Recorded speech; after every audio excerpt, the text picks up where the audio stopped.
your deep Wall Street experience. You're a geopolitical and financial analyst. You've been in a lot of business ventures, including business ventures early on with Bitcoin. Could you tell us about the up and downside of Bitcoin? Well, first, I'd like to say I like Cliff High. I mean, he likes Buckminster Fuller, and I think that he may not be incorrect. I think Bitcoin has a lot of room to move upwards, and in worst case, it could go to zero. So that's something called a risk-reward curve. So with Bitcoin, the risk, you could only lose what money you have in it, but the reward, there's a tremendous amount of reward potential if you could time your entry and exit from Bitcoin properly. So I have to agree with Cliff. That being said, I mean, there's some severe limitations to the way that Bitcoin and cryptocurrencies have been architected, and they're not described, they're not really what people say they are. First of all, Bitcoin and these other cryptocurrencies are not currencies, and most importantly, they're not efficient ways to have transactional exchanges between people. They just don't work the same way that the credit card network does or check writing does. In fact, the speed with which Bitcoin can clear a transaction is downright pathetic. And we're talking, you and I were talking offline, and I did actually some experimentation, and I was able to obtain Bitcoin transaction at about 6.9 transactions per second. That's what I evaluated the network capacity to be. So Bitcoin can turn over, let's say, between 5 and 7 times a second. So all the users of Bitcoin are vying for that tiny, tiny amount of transactional capacity. But right now in the United States, you take your MasterCard, you swipe it, and up to 50,000 people can transact concurrently with a credit card per second. So there's a tremendous lack of horsepower in Bitcoin, and that's because of the way that it's architected. It's not architected to scale, and it is a total Rube Goldberg machine of things that have to happen for a transaction to clear. And that's one major point which no one seems to understand. And there's a lot of downsides. I mean, you're saying that it's really not money. You're saying that the transaction speed is poor. It's even poor compared to ACH, which is the check writing thing. Check writing. So it's close. How fast can checks? How fast can the check system per second run compared to Bitcoin? Well, the check system doesn't have to run interactively, so it could run in the background. So you could send your check into your bank, and then it can sit around for a day. But even still, it can transact 70 to 100 times faster than a Bitcoin transaction. And just so people know, because we're talking about speed, we've had some kind of a speed problem here, and I think what you have to say is so important that it's a little jerky, but we can't fix it. It has something to do with Skype or speed or whatever. But I just wanted to disclose that. So. And I wanted to move on to the legal aspects. I mean, now we're hearing that Congress, I think Senator Grassley, is considering to make all Bitcoin past $10,000 worth of value disclosed. You have to fill out a form, and the penalties, and it hasn't passed yet, are onerous. Do you think that? Tell me about this move to make Bitcoin not so anonymous. Well, Bitcoin has captured the imagination of a lot of people that want to put money into it. But it's in turn captured the imagination of our politicians, and they have vivid imaginations. So they'll see problems where there's no problem. They'll see their ability to capture money with something that is an emerging technology. It is a database technology. It's not a currency. And they'll see a way to garner headlines. So just like foreign bank accounts, you know, if you have a foreign bank account, I think it's more than $10,000 abroad, you better fill out that form with the Department of Treasury at the end of the year, informing the government that you have assets abroad, or else you'll be subject to tremendous penalties. And Bitcoin will fall into the similar kind of net. I mean, it's a fait accompli. In fact, right now, if you wanted to open up, let's say, an account on an exchange, it would be a Spanish Inquisition in terms of the information that you'd have to provide them. And that was one of the early selling points of Bitcoin, was this idea that it would be anonymous. And that was sort of disproven because the blockchain is accessible to anyone that cares to look at it. Then it was a medium of exchange, and based on its transactional capacity, the amount of transactions it can handle, well, it handled those transactions poorly when a few people were interested in Bitcoin, and now it handles them even worse now that a lot of people are interested in it, and some people can't even get confirms of their transactions because the whole architecture is a Rube Goldberg machine. It relies on lots of processing power, which is going to locate itself, or has located itself, in a place where labor is very cheap, regulation is very thin, and speculation is very great, and that's China. So, and electricity is also subsidized by the government, which is China. So you have a lot of people, developing ideas for coins, and I use the word coin loosely, that are going to address a lot of these scalability issues of Bitcoin, or they're going to address a way to pay for the computational power it takes to clear a transaction. And they're going to have, let's say, Ethereum is going to have gas, which is just a way, sort of a tax to incentivize people that want to dedicate the processing power to clear a transaction or to manage a database. And I think, at least with Ethereum, the use case is a little bit better than Bitcoin because it recognizes in some way that Bitcoin or Ethereum or cryptocurrency is not a currency at all. It's just simply a database. It's similar to the database, distributed database of, let's say, Napster, which was Sean Parker, Facebook's claim to fame. So not Facebook, Napster. Napster's Sean Parker, right? I believe it was. Yeah, I think was also instrumental in bringing venture capital to Facebook. Okay, all right, good. So is Bitcoin really a store of value, or is it just a speculation? I think it's a speculation with a high reward potential and an equally high risk. And what's so confusing to a lot of people is that they will say, okay, it's an exchange media. That's perhaps an element of what makes up money. It's how money is defined. Store value is another one of these elements of what defines money. You look at a dollar bill, and it won't lose, at least for the moment, all of its purchasing power overnight. So it's a store of value. It's also, people look at it, and it has a universal way for people to identify it. They can say, my labor is worth $1, my good is worth $1. It has that kind of fungibility. It's highly recognized. It's highly accepted. So there are a lot of elements that make up what we consider to be money. And money can be anything from seashells to dollar bills to money which is printed by individual banks, which is the way that it used to work in the United States. And Bitcoin is confusing a lot of people because it actually does have some of the elements of money. It just doesn't have them all at once, which means it's not useful as money. And what people are struggling with that are in the Bitcoin community really struggle with is providing people that are not in the Bitcoin community with a use case.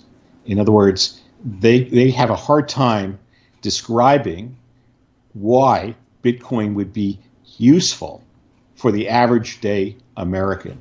And if you think about it, people in China use cell phones ubiquitously to buy everything from vending machines to do transactions to exchange money. I mean, that's something that operates cell phone exchange of value is in fact faster. It has better transactional speed than Bitcoin, and it's ubiquitously used, just not here in the United States, because here it's being reserved for Apple Pay or a large corporation or for crony capitalism. In China, you have more latitude to do things in the electronic environment, and also in the real world environment. So let me just a couple of questions. Yes or no? Is Bitcoin anonymous? No. is Bitcoin transactional functionally? Can it function as a transaction a medium like Visa or your checks? No, it's not even 1/50,000th of, well, it's not even 1/10,000th of the capacity of MasterCard and 1/100th the capacity of your check writing. And could you be considered a criminal for using Bitcoin? Yes, you could. And more so, really what's more important than prosecuting you as a criminal is really gathering information on you for further or future use should it be convenient. So you make yourself a target.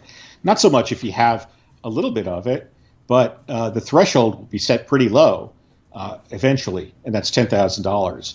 In fact, there are other negative technical things about it, which is that a lot of these exchanges, because Bitcoin is so dysfunctional in terms of being a medium of exchange, it has a low transactional speed.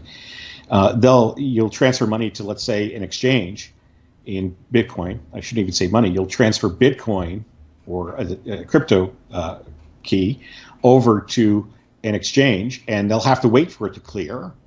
And then they'll maintain internal records as it's exchanged between the primary and all of these secondary quote currencies or keys, of some of which have no volume of trading whatsoever, and some of which have exhausted their transactional capacity. And I wanted to just kind of get into the geopolitical. Now we've talked about Bitcoin. I'll finish up by this. Would you be a buyer of Bitcoin? Some people just say, no, maybe I should get in on Bitcoin. And I say, just buy some silver, buy some gold. It's just less hassle for you, and less of a problem. Wouldn't that be the simplest thing to do? Just buy some silver and gold if you're worried about a calamity and hyperinflation. That's what people are worried about.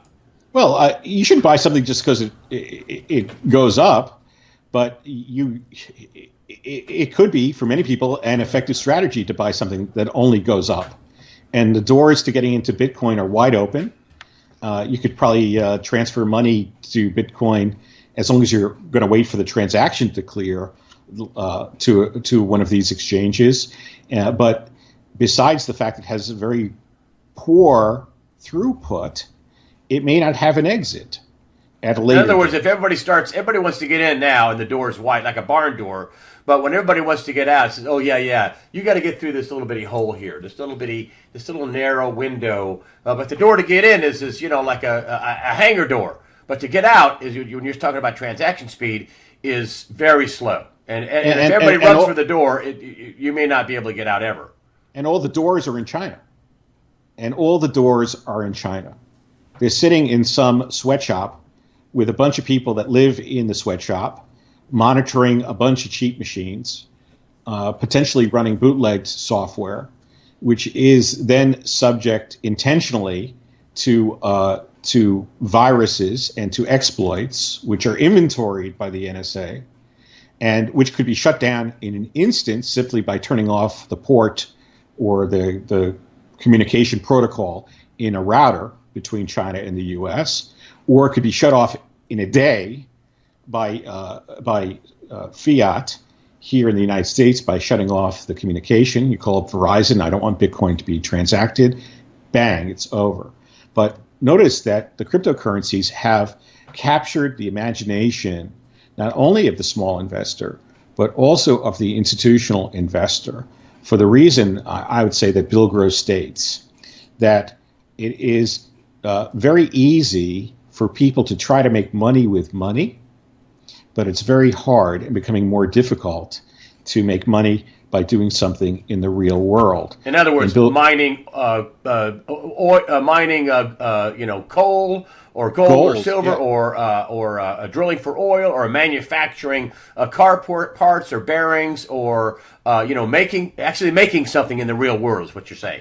Yeah, making something and then having access to the markets. I mean, this retail apocalypse speaks to that. You can come up with a great good, a great patent, but you have to go through the gatekeepers in order to sell something. So the gatekeepers are not only big companies like Amazon that don't care about making money, they just care about capturing the entire market. So the state of of doing things in the real world. It's very, very, very difficult to do things in the real world, and it's easier to do things in the financial world.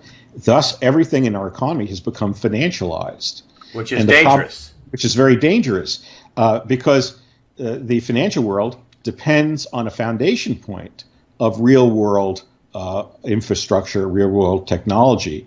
And I think, for example, this idea of getting rid of paper money is absolutely ludicrous, because paper money is safeguards the integrity of your society. By having paper money, it functions whether your cell phones function or not. It functions whether or not the servers in China are functioning. It functions whether or not your bank is functioning, assuming you have an inventory of them.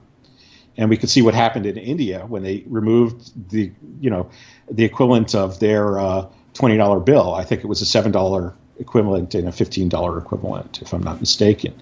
But all hell breaks loose because they had really a lot of transactions using money, physical money, and all of a sudden now it has to be electronic. And the velocity of their economy just came grinding to a halt, and the redundancy of their economy ground to a halt. And in terms of finance and making money on money, we should be reducing complexity where possible, not increasing it. And Bitcoin is complexity. It is unnecessary complexity. Unnecessary complexity. And it's totally, it's not even efficient complexity, because, in order to have a transaction, you have to incentivize a miner to actually clear that transaction, with many transactions going not only into delay of minutes, hours, or days, but some not even clearing. And with this new legislation they're talking about in Congress, you can look it up, Charles Grassley, Bitcoin legislation. It's actually asset forfeiture. They're trying to get even more if you're traveling, whatever, if you have money units more than $10,000, which is already the law, incidentally. You can't have more than $10,000 on you without filling out a form. But they're adding Bitcoin to this whole thing. You're saying that Bitcoin is going to be painting the proverbial target on your back. Yeah, it is. I mean, I think that we talked about last time I spoke with you, get small. So why would you want to make yourself a large target by having a large amount of something which won't be able to travel underneath the radar? I mean, certainly someone like Blythe Masters could go and sponsor a virtual coin and get away with it, because she could defend herself. She could enlist the help of all her friends in Washington, and she could sneak it she could sneak it over the radar. There's no reason for her to hide. But the idea of Bitcoin, one of the allures of Bitcoin was it could be used for illicit activity. It could be used to get around the Federal Reserve. And we know what happened to the guy that had the Norfed coin. He was a counterfeiter all of a sudden, even though his coin looked nothing like a U.S. dollar. And he wasn't, he hit the radar. So in a time when you should be getting small, Bitcoin could potentially make you look large. And I believe there's Mr. Shrem, tried to exchange Bitcoin in the open, in person, and that made him a target and money transmitter. And then they have, New York State, which is now a sovereign unto itself, just the same way that California is.